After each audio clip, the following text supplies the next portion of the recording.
Hello! How's it going? I have no idea what's going on with my camera. Hello! How are you guys?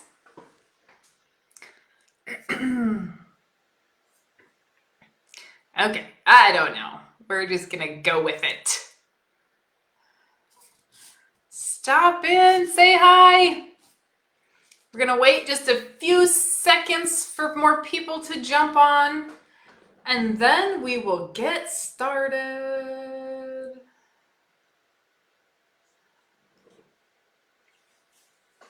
Hey, Brooklyn. Thanks for coming back.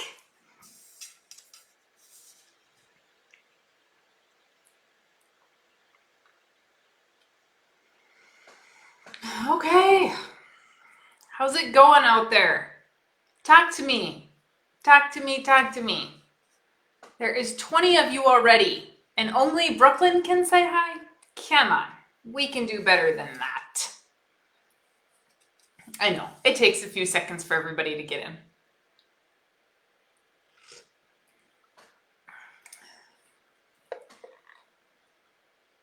I am having something hot because I'm freezing. Okay. Let's hit it. Thank you for taking your time and tuning in. If you have not, if you are listening, hey Earl, if you are listening and you have not gotten the books yet, do so. Hey Dawn, reading material. You can go to farmingwithoutthebank.com and you can get them there. But let's hit this week's meetings. Excuse me. I had, let's see, let me think about just recapping even just for a minute. I had, before I go on live, I always have to, I always type up my meetings so I kind of know highlights of each meeting and what I want to talk about. And it was really interesting this week because you're going to see as I go through these meetings that we were, again, just like last week, the week before, a wide variety of financial situations. We have some people that have nothing and we can't get started, and we have some people that have a lot of income and we can get started. And so if you are on either one of those spectrums, it's okay. This isn't just for people that have cash or people that are in, a really hard situation. It's for everybody, and people tend to forget that. So pay attention as I go through these. All right, first meeting, we have a young man. This is rare for me. A young man that had an off-the-farm job, a really good off-the-farm job, and his wife has a really good off-the-farm job. And so Dad had to buy out Grandpa, and when he did that, he had to take all of Grandpa's debt, which was a lot of debt, and it was 3 years ago. And so the kid he's carrying half the operating. Dad has half the operating, but the kid is not taking income from it. He said, I don't need it. Mom and Dad need it to live. Dad quit a really good job to take over the farm. And now we're having to figure out our way out of debt because Grandpa didn't look at the numbers. And so it was a really good meeting. Obviously, we've got some to start with because the kid has money. The client I talked to has income from off the farm. And he's not having to put off the farm income into the farm. The farm is doing okay and it's paying for itself. Dad's not really making any money, but the kid is able to pay for the operating expenses, and then we can start something on the side for him hopefully to build up. So as they start, going positive, which should be this year, and even better next year. But the first 3 years were really rough. And so, there are a lot of people that are in this situation. I'm going to take over the farm, and with that is going to be expenses, right? Or debt, because whoever managed it before wasn't doing a very good job. And so now we get to inherit that, or we lose it, and dad loses it. And so really it was either dad bought equipment and from grandpa, and grandpa paid off the debt, or dad just paid off the debt. Either way, it's a pool of money, isn't it? It's just one big pool of money in the country, and either way, there's a pool of money, and we're pulling from that pool, doesn't matter where it's at. So that was a good meeting, and what's odd about that was to see that the kid had no pressure to say, hey, dad needs to hand it over, we need to do this, this, and this. They're just working on it together to get it where it's positive, and he's saying, dad, keep the money, I'm good. Whatever we need to do to work together. And you don't see that a lot. And I think that we need to look at that. I have I have a couple clients that have actually, they have a 3-sibling partnership. And in that partnership, one of them, I got 2 of them like this. One of them is working off the farm, has really not a lot to do with the farm. But the farm doesn't have enough money to pay for 3 families or 3 people. And so all 3 are partners. Even though one's not working there, they have equal partnership. So even though the oldest one may have been on the farm longer than the youngest one, they're just deciding that that's okay. It doesn't matter. We don't want to fight. And so we just want all of that to be equal. And that way we're not going to fight. So the one off the farm can come and help when they can, but we can't pay them anyway. But we want to have peace. And sometimes the peace is worth just saying, I don't need that income, dad. Figure it out, let's get it going, and then we'll worry about it, and it'll all work in the end, right? We don't see that a lot, but I like it when I do. Okay, next guy bought great grandpa's place. He's really young, not married, no kids. So he bought great grandpa's place, and there were renters on it. And so the renters have been paying his mortgage, basically paying all of his land payment. Now the renters are moving out, so he's going to be moving in, which means he gets to assume that payment in all of his numbers. And so we'll be starting something, but it'll be really small. Excuse me, I do not know what is in my throat tonight, so I apologize for clearing my throat all the time. So we don't really know what's in, we're just not gonna be able to start anything super, super big, because it's small. Everything he's doing is really small scale. That's okay. I just said, no girlfriend, no kids. Let's put as much in there now as we can, because we all know there is a spouse that might come along and spend some money. One spouse is always a money spender. And I'm not going to say that it's women, because I know some men who tend to buy tractors and stuff. Yeah, and they spend money. So one spouse is usually a money spender, and or just getting married in general. Having kids costs money.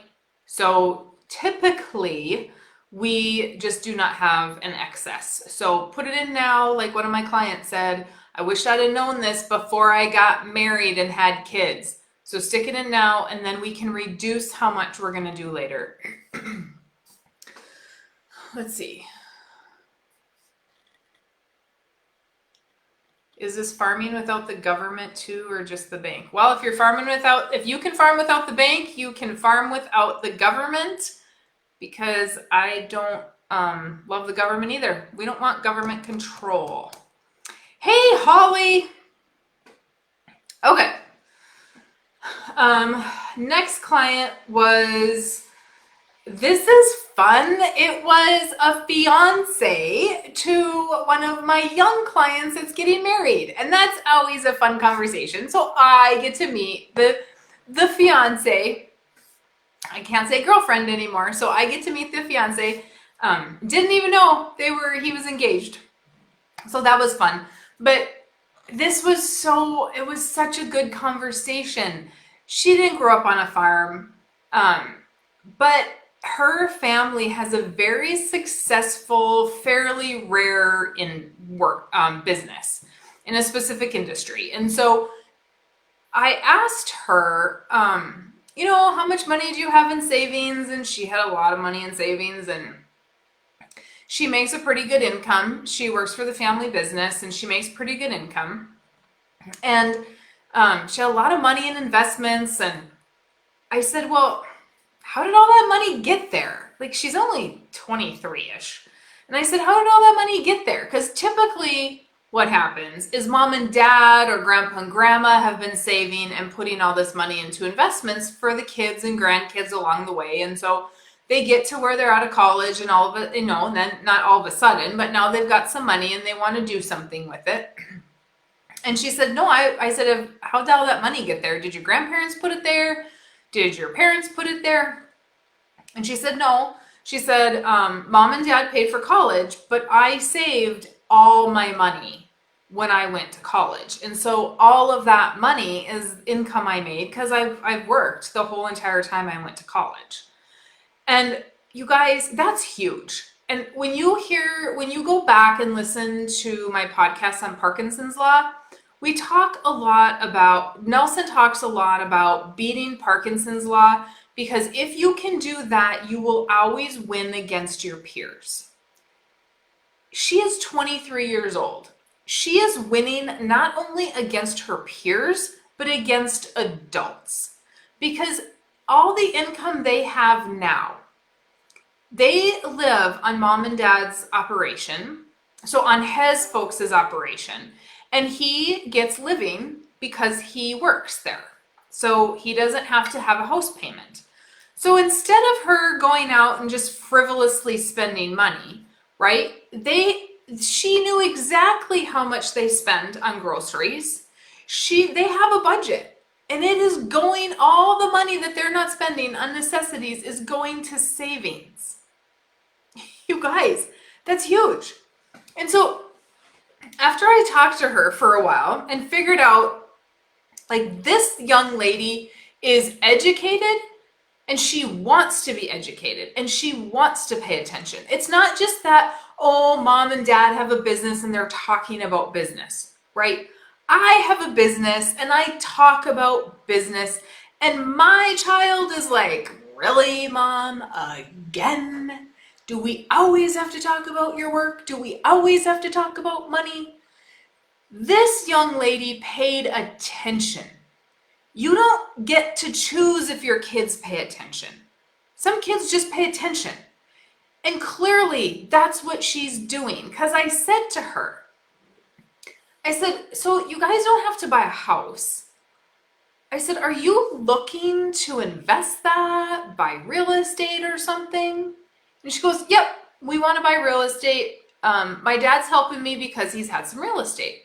And I said, oh, okay, well, do you want residential, commercial? Oh, I want some commercial. Wow. Like, 23, knows that. And knows what they're going to need for a down payment, and knows financing stuff. And of course, she doesn't know everything, but she pays attention. When we talked about mom and dad's business, she knew what was going on. She knew that they were just estate planning. She knew that dad has had challenges getting life insurance before. She knew dad had life insurance. She kind of has an idea of what's going to happen with the handoff, because it's a partnership. So her dad and uncle own the business together. She knows that.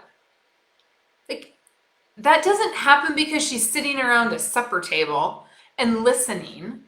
It happens because she's engaged. And it is, I don't care how many times people tell me millennials are like well, she wouldn't really be a millennial, right? Because she's 23. Whatever. They'll have something to say bad about that generation too. I love my young people. I love them because there are young people out there paying attention. If they weren't, they would be talking to me. But this young couple are on the same page. It's going to be so fun to watch them in life and see where they want to go. Now, of course, we talked about her at 23 doing a policy on mom and dad. That's not normal because normally there's not enough income there to do it. And so I don't know what she's going to do. It's up to her, but she needs some on herself. So will we do term on her? Will we do whole life on her? I don't know. But super, super fun to have a conversation with somebody that young. Do not discredit the young people in your life. They will read these books and they will get this and understand this before us old folks because they haven't been down that road and brainwashed to believe that they have to use a 401k or IRA. Okay, so give them the books. If they don't want to read it now, it's okay. It's all right. Because guess what? I had another client this week who was very mellow, and I don't even think I got the guy to smile. It's usually a goal of mine. If you're super, I don't want to say standoffish, but guarded, because you don't know me. I'm some crazy lady from the internet, and who knows, I could be a scammer, right? And so he's a little standoffish, and I really like to try to make those people at least crack a smile. I don't even know if I succeed. I don't know if I succeeded in that. I tried really hard. But it was funny because I said, well, how'd you hear about the book? And he said, oh, I heard about infinite banking a long time ago. I said, oh, he said, yeah, I've had Nelson's book for about 20 years. 20 years? Now, I'm not sure, let me look. Of course, my book's right here. Yeah, he printed this in 2000. So and he's from the South. So he probably did hear about it 20 years ago.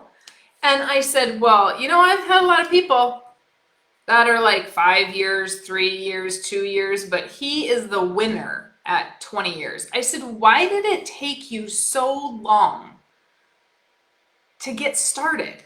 Not that he started yet, but why did it take you so long?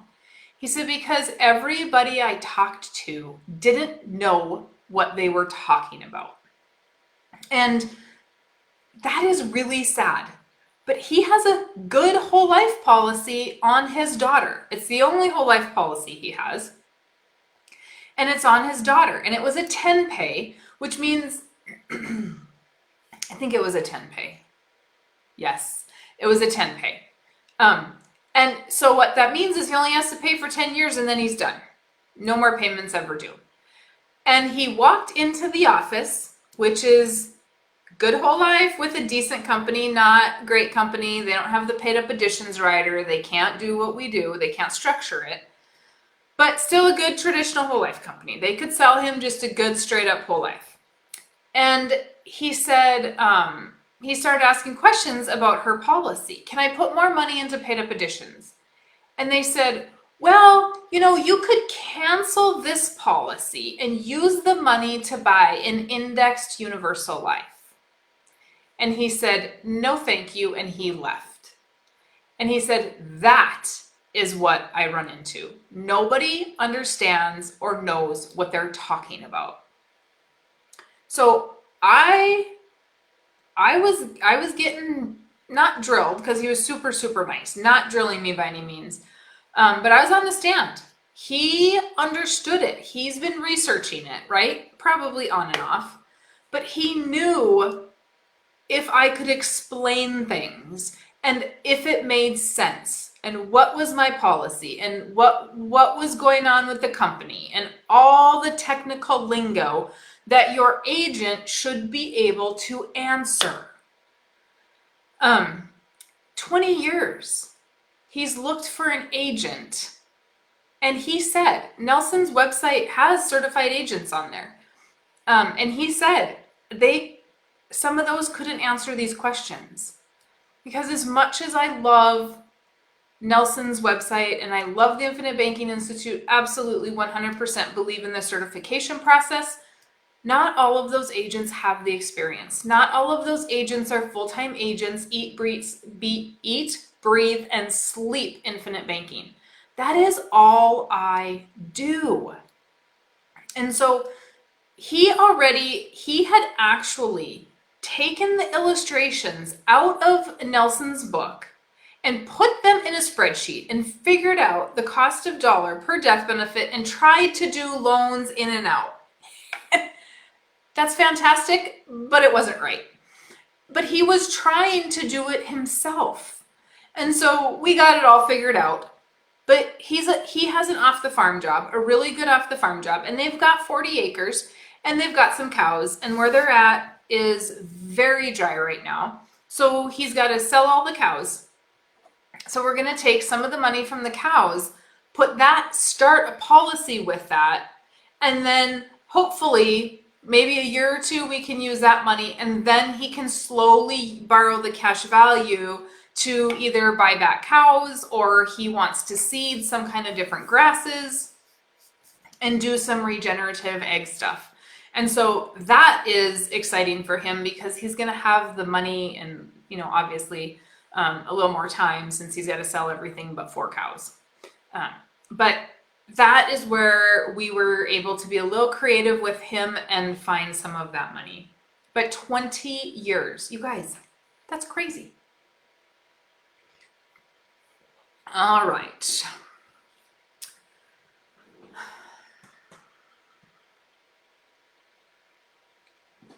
Then I had another one that it was a little bit similar to the first one.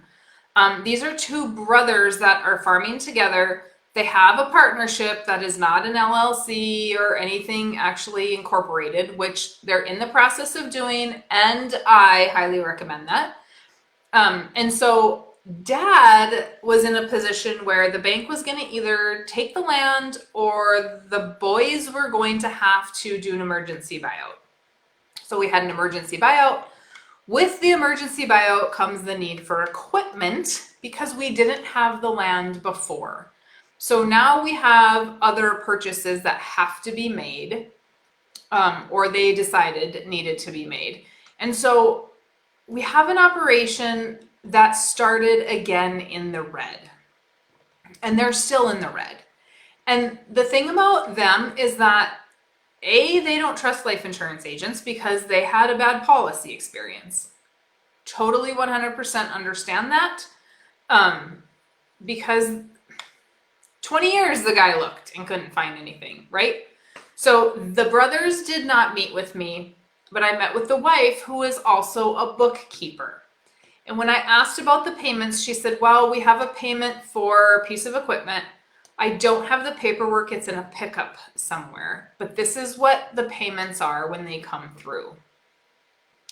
Immediately, that tells me that they're not asking her for loans. And I said, well, or they're not asking her about the finances. I said, well, do they just go buy stuff? Or do they ask you first if there is going to be money there? And she's like, no, they just kind of go buy stuff. Okay, seriously, if you have somebody doing the books, at least be respectful enough to ask that person if there is money there, if we can cash flow another payment. What does the year look like? What do we have left from last year? They dove in with both feet to save Dad, which is great. But Dad had to be saved because he was doing the same things. They recognize that. They don't want to do those same things. So we have to stop working in the business and start working on the business. You can be in the field all day long. If that's what you're good at, go stay in the field. Figure out what to plant, figure out when to harvest, figure out if you need pivots, whatever it is you need. If that is your expertise, stay there. but then please consult with the person that's doing the books, because that is her expertise or his expertise to know if this business is making money. If we don't want to repeat the same mistakes, please give that person the respect that they need. And if they tell you no, and you don't think it should be no, then you need to sit down and really look at the books and either have it explained or explain it to the person keeping the books. Because guess who gets to be stressed out at night when payments can't be made? Guess who that is? Not the boys, right? Nope, it's her. It's her. And it's not the sister-in-law, because she doesn't know what's going on every day. It's a lady whose nose is in the books all day long, who's stressed out, who's just asking, could you please maybe not buy something that we don't need? I mean, come on, you guys. There is nothing there for them to start at this point. So we have to wait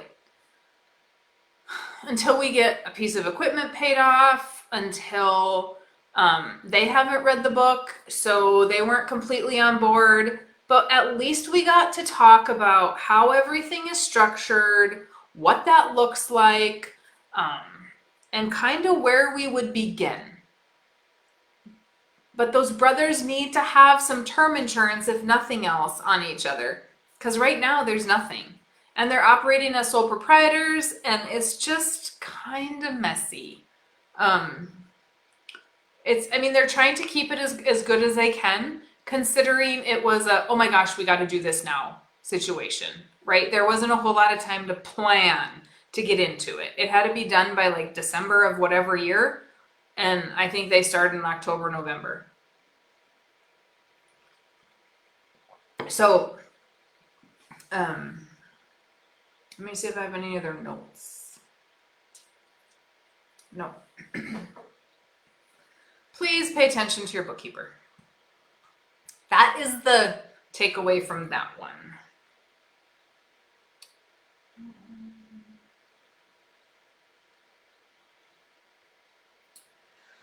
Okay, then I had a gentleman that has an 800 cow dairy.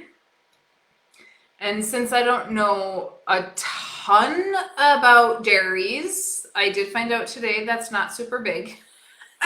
However, that sounds big to me, being in North Dakota with very few dairies. And so his two kids are working with him. This was interesting because he has lots of loans. Lots of loans. But he has $3.1 million of operating that he uses cash for. So the thought process behind it, I can't say I've ever thought of. So I learned something from every single client. It doesn't matter. But he said, I don't want to borrow operating because if things go sideways, that has to be paid back every single year, the full amount. And then you can't operate. Where if it's a equipment payment or it's a land payment, obviously we can stretch those out, right? And so it helps with cash flow. His concern, moral of the story, is his concern was cash flow. And the thought process was awesome because he does $3.1 million of cash to operate. He has a line of credit. I think it was like a measly $300,000 and he doesn't use it because he doesn't need to. He just has these land payments and these equipment payments and whatever else the payments were for, which a lot of them were going to be paid off very soon as well. And so that was good because now I said, well, what are you using cash for?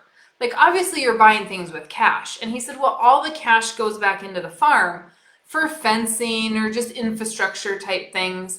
I pay cash for that. I'm like, well, can we run some of that cash through a policy first? And then you can borrow against it and put all the fences and stuff in. Because I said, all the cash you're using right now, are you paying yourself back for that? no. So you're kind of stealing the peas, right? You need to pay yourself back for that. That's not easy to do, but something that needs to be done.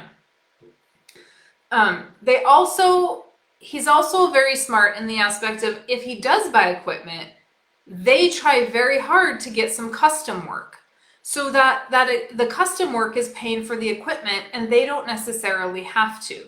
So again, how do you get to a position where you're not borrowing operating?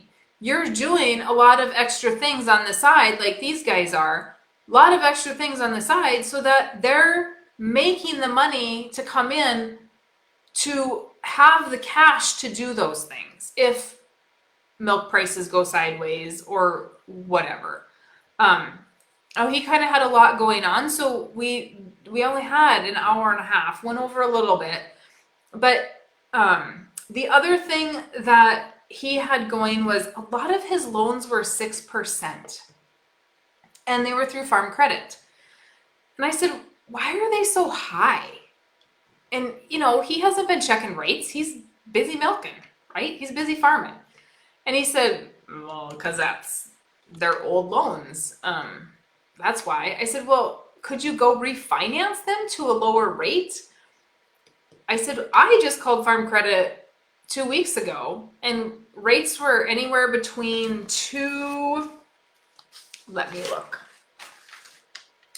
2.62 for a 5-year variable, or 3.5 to 3.8 for fixed.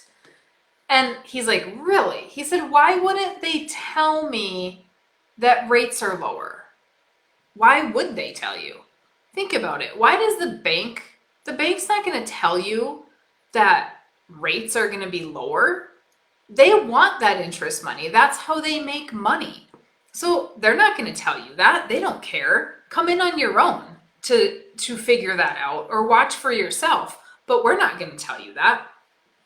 And so, for him, it was just encouraging to say, okay, maybe go back. You don't have to stretch it out, because he doesn't want these loans with the bank. He wants to get them paid off, and they're very, very close to getting paid off.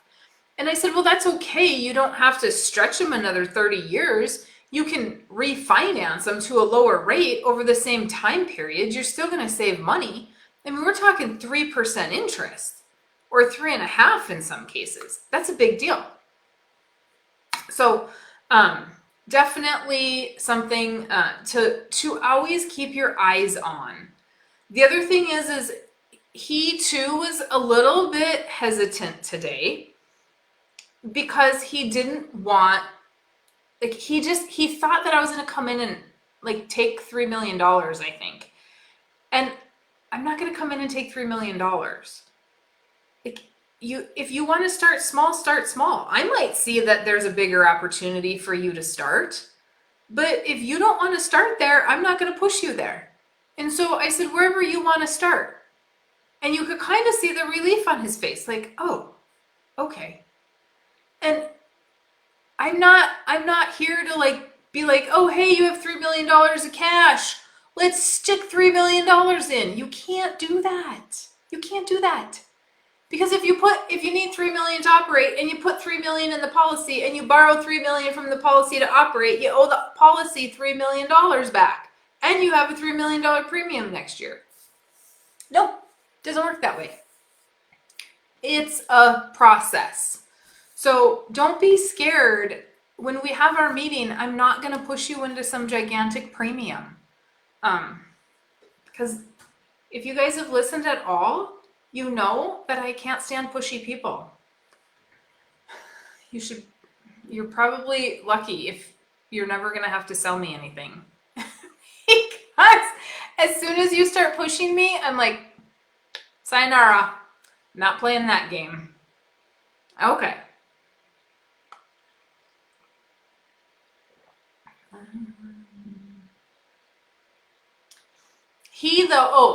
Our dairy guy was not set up as a corporation, sole proprietor.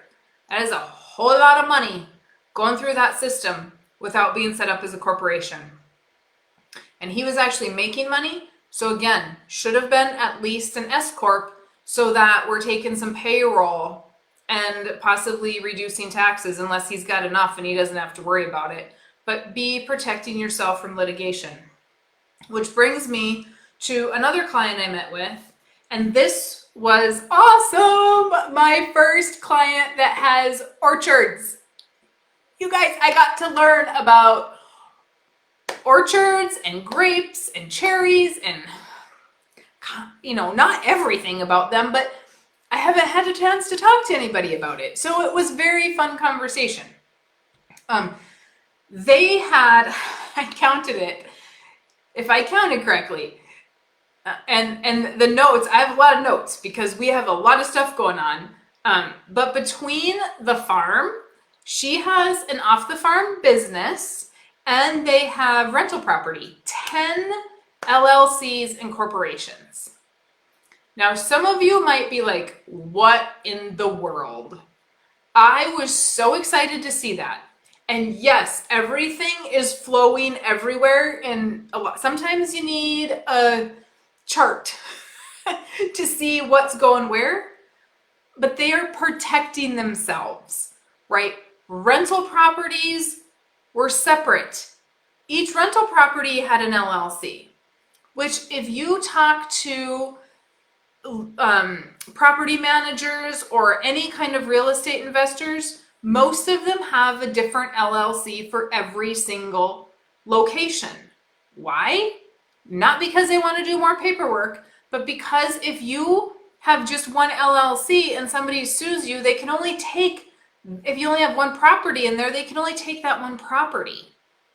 And so you want to have those to protect yourself.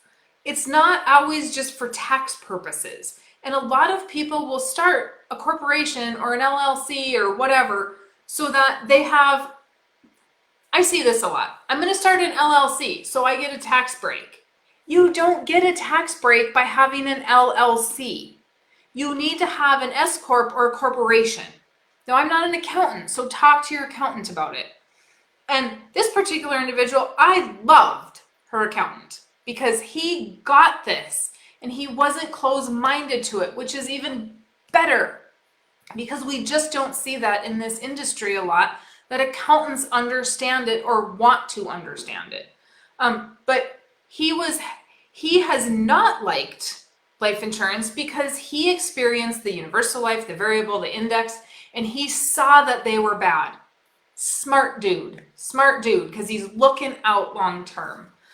But this particular couple, for the most part, didn't really have any land loans to talk about. So everything was paid for. The only thing really that they were needing money for was operating on the farm.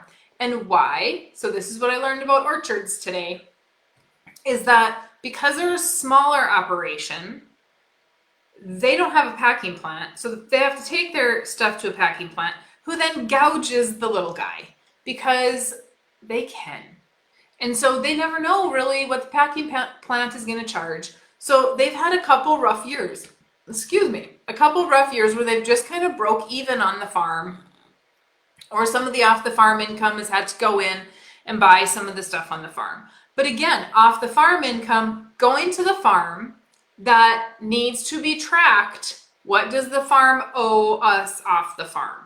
And they just changed their structure on a lot of this stuff. So for them too, it's new, getting used to moving things around and figuring it all out. When you have that many corporations and moving parts, that doesn't just happen overnight. This was an interesting strategy. Their attorney suggested, why don't you refinance? Because most of their rental properties are going to be paid off in 7 years, 6 years, 7 years. And the attorney said, why don't you refinance those? So if you get sued, you don't have a bunch of equity in those. So they can't really walk away with anything. That's brilliant. I mean, I had not thought of that. And so that's where we toy though with, do we pay them off or do we refinance to basically pay the bank interest money, which kind of is an insurance policy to getting sued, right? that's up to the individual. Her and I agreed I would rather have them paid off. Be able to take that monthly income, put it into life insurance, and if I ever get sued, she could borrow against cash value, right? And she could pay it off. But the likelihood of her getting sued is what? Nelson talks about this in his book, and it's a very similar situation where Nelson says, self-insure yourself for your house or your car for comp and collision, right? And Nelson always self-insured himself for comp and collision. He had to have liability by law. He has to have liability insurance. And so what he would do is every single time that he got a new vehicle, he would march his butt into the insurance agent's office and say, what is it going to cost me for comp and collision?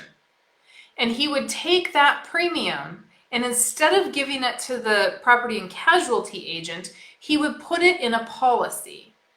Because he said, how many times in the last 10, 15, 20 years have you gotten an accident where you needed it? By the time you've gotten in an accident, is there going to be enough cash value there that you can just borrow against it and you don't actually need to give that money to somebody else? And so that strategy works for people that don't hit deer, right? Like if you're living in the country, chances are you might hit a deer. But I mean, I look at it and say, okay, out of all the years that I've been alive and lived in the country, I've actually only hit one deer. Do you live in a place where it hails a lot? Is your vehicle inside a lot, right? That's got to make sense. So same thing for this individual. What is the likelihood that they're going to get sued? Would that money better be served to go into a policy than go to the bank as interest that is completely lost? And then carry that control that the bank has on you, right? I'm with her. I would rather pay them off. Unless she brought up the strategy of, well, I could refinance them, take the cash out, and put that in a policy. Yep, she sure could. That is not a strategy that I would let just anybody do. Because if you are a lousy money manager and there is not money coming in, she has a really good off-the-farm business going. And so she's got enough money coming in that's not going to be a problem, right? To have loans on those properties. But if you don't have enough money coming in, or we don't know if those properties are going to be rented or whatever's going on, she knows real estate, she knows the market. That is a safe strategy. But for somebody that doesn't know all those things and is not very diligent with income, that can be a scary strategy. They also have a property that they are going to be selling, and so there's some opportunity to have some of that money go into a policy as well from the sale of that property. So she had, for life insurance, it was kind of sad. She has Universal Life with a mutual company. Again, a company that can't do what we do because they don't have the opportunity to put money to PUA riders. But right on her stuff, she read right on her statement, policy, if the current assumptions continue, her policy will lapse when she's 75. Not cool, you guys, not cool. When you are looking, and this is Universal Life, so there is a guaranteed feature in that policy. And it's not even going to survive the guarantees. So if you have these Universal Life, indexed, variable, universal, flexible, premium, paying, whatever, please check them out. A lot of times on the statement, it will tell you what year, not your age. It'll tell you what year that is going to collapse. And typically that happens after 65, between 65, 75. I've only seen one that it is going to be happening at 50. That one's bad. Then I had a meeting with a client. We were ready. They all went through underwriting. Everything was good. Came back. Time to meet again. Issue policies. In the meantime, we have had somebody that might be interested in buying the ranch. And so now we're kind of on hold, and we really did a lot of strategies of, all right, if we sell and we've got a few $1 million, how do we get that into the policy? Are we going to 1031 it? Do we buy more property with cash and put the income from that property in? And then I had not met with mom and dad have quite a bit of royalty money coming in. They've done a really good job of just creating some passive income. And so what are we going to do with all that stuff? And what does that look like? What are their concerns? They're coming up to that 72 number, which means that any investments that they have, there's a required minimum distribution that is the government says you have to take. So definitely something that they need to be concerned about. And then it was kind of a slow week this week. I had I had one cancellation, but then my meetings were staggered, so I didn't have quite as many meetings this week. And then I did have a client ask about loan statements. So obviously they're doing taxes, and they want to know what they paid in interest. You guys, the life insurance company, you can write that interest off. My accountant, I have asked my accountant, this is not advice from me, but I have asked my accountant, can I write the interest off if it is an expense? And he said, if you have documentation to back up the fact that money was used for a business expense, yes.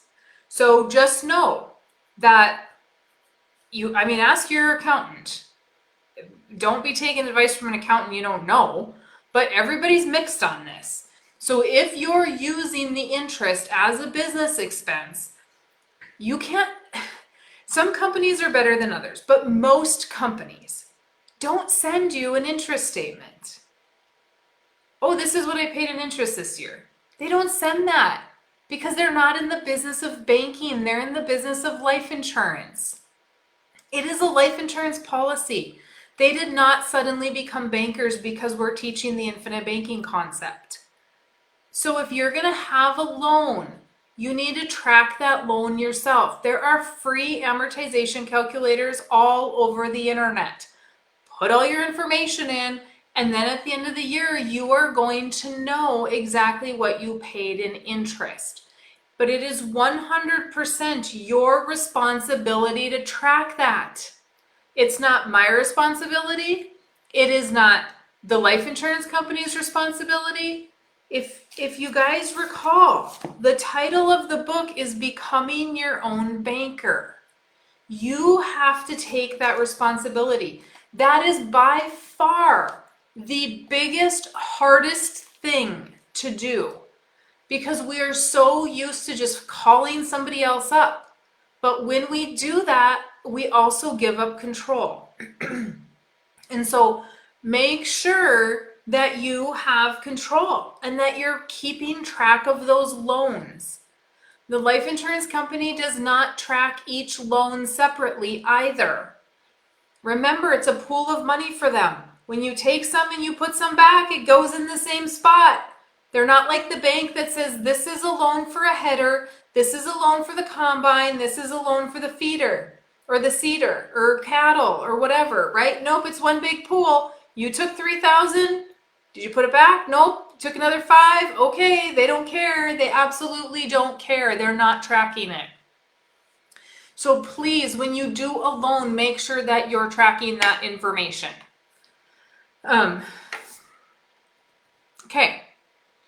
That was all of my meetings. I'm sure I've talked to other people, but I forgot. So not meetings. Those are all my meetings, but I'm sure that I talked to some clients and stuff, which I did because we issued some policies and did some other stuff. But if you guys have questions or comments or anything about the week, let me know. Hey, Shane. Hey, Reggie. Thank you. Hey, Michael.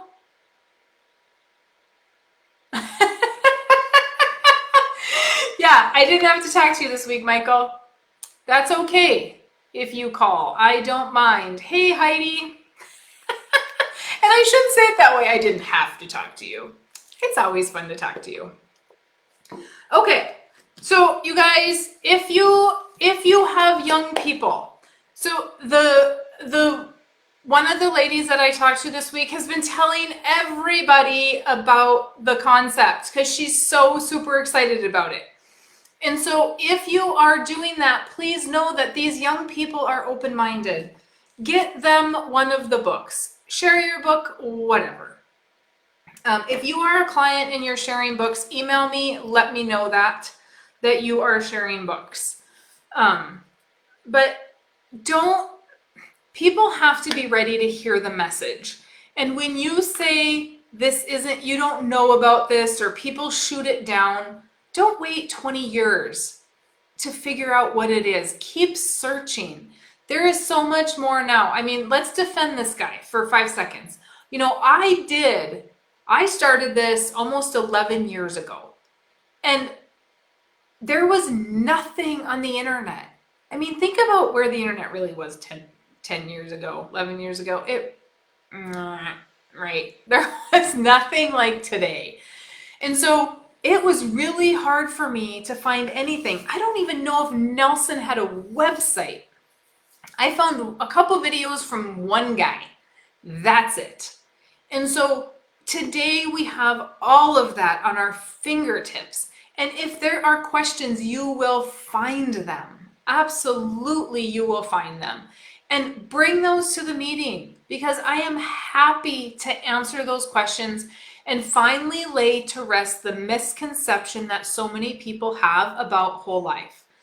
That is why when this client's attorney or accountant was excited about it, you guys have no idea what a big deal that is. Because if anybody shuts us down as a professional, it's going to be the accountant. Oh yes, I did have another big thing this week. Speaking of accountants, that reminded me of attorneys. So I have a client who I had to call some attorneys for some advice. I'm not going to even say what happened because it's not my liberty to say. But I had to call some attorneys. And I talked to 4 different attorneys. And I thought, well, 4 attorneys, 3 being private attorneys, 1 being attorney at the insurance department. And I thought, well, why did I call so many? Because attorneys don't know anything about life insurance. And I knew by what their answer was going to be if they knew anything or not. And so I said, I asked my question, if XYZ can be done. And attorney number 1 said, nope, I've never heard of that. I don't believe so. The life insurance is a contract. Contracts can't be changed. I'm like, okay. Good to know. Good to know you haven't heard about it. You understand it all. Attorney number 2 said, well, I don't know. Did this happen? I'm like, yes, it has to happen. It's life insurance. Well, I said, it's a contract. Oh, yeah, I don't know. I don't know. And I thought, oh my goodness gracious. He's a contract attorney. He did not know, and he does estate planning. He did not know anything about life insurance. Nothing. I may have to call him later. He didn't sound like he really wanted to know anything either.